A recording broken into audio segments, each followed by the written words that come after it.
അവന്റെ സുവിശേഷം അറിയിക്കാൻ വേണ്ടി മാത്രമാണ് വന്നത്.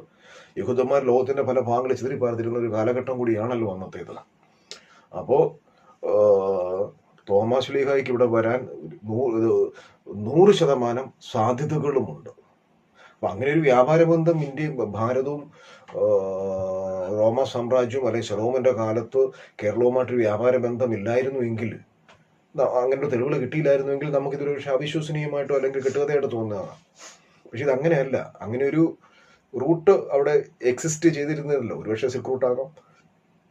അപ്പൊ അതുകൊണ്ടാണല്ലോ അതിനുള്ള തെളിവുകൾ നമുക്ക് ലഭിച്ചിരിക്കുന്നത്.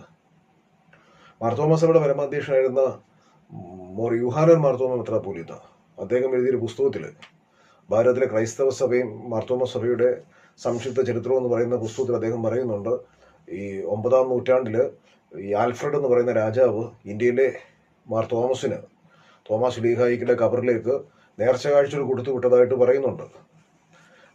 അദ്ദേഹത്തിന്റെ പുസ്തകത്തിൽ അദ്ദേഹം പറയുന്നു, തോമാസ് ലീഹ വന്നത് ഗോണ്ടഫോറസ് എന്ന് പറയുന്ന രാജാവ് ഭരിച്ചിരുന്ന ഇൻഡോ പാർത്തിയൻ രാജ്യത്താണ്, അല്ലെങ്കിൽ ഇൻഡോ പാർത്തിയൻ സാമ്രാജ്യത്തിലാണ് വന്നത് എന്നും അദ്ദേഹം പറയുന്നുണ്ട്. ഈ ഗോണ്ടഫോറസ് എന്ന് പറയുന്ന ഒരു രാജാവ് ജീവിച്ചിരുന്നോ ഇല്ലയോ എന്നുള്ളത് ഒരു കാലഘട്ടത്തിൽ വളരെ സംശയകരമായ ഒരു കാര്യമായിരുന്നു.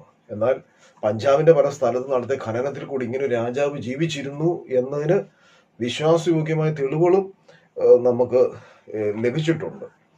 അപ്പോ ഈ സാഹചര്യങ്ങളും ഈ സൂചനകളും ഈ തെളിവുകളും ഒക്കെ വെച്ച് നമ്മൾ നോക്കുമ്പോൾ തീർച്ചയായും തോമാസ് ലീഹ കേരളത്തിൽ വന്നിരുന്നു. അത് വിശ്വസനീയമാണ്.